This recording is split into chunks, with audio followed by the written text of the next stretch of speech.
uchragan jin. Bir odam qorong'uda katta yo'lda o'zi mashinada ketayotgan paytda yo'lda qora hijobda bir ayolni uchratdi. Va ayolning oldiga o'tirib, qorong'uda qayerga ketyapsiz bitta o'z desa, ayol uyimga deb javob beribdi.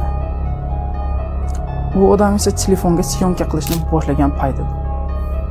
O'tiring, katta yo'lda qorong'uda o'zingiz ketmaydi deb mashinaga o'tkazibdi.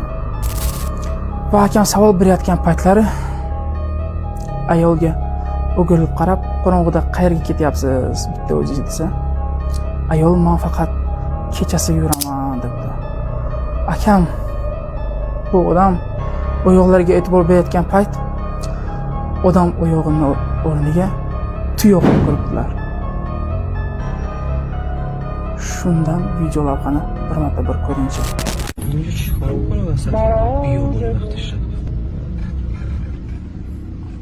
آقا یه لحظه ببخشید میشه منو تا یه جایی برسونید؟ تو رو خدا خواهش میکنم، التماست میکنم آقا منو تا یه جایی برسون، تو رو خدا خواهش میکنم. سوار اوکی، اشکال سوار چیکار کنم؟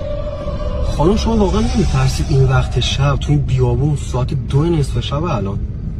نه من عاشق شبم اتفاقا، شبو خیلی دوست دارم، روزا که نمیام بیرون، فقط شبا میام بیرون.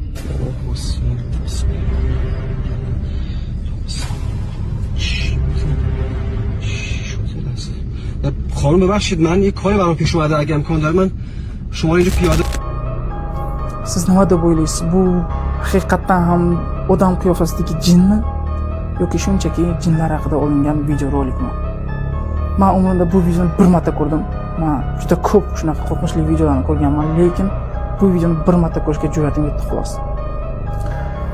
Montajda yana bir marta ko'raman menimcha.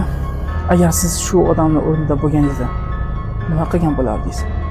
Kommentariyada o'zingiz fikringizni yozib qoldiring. Va profilimizga obuna bo'ling. Bundan qiziq hikoyalar profilimizda.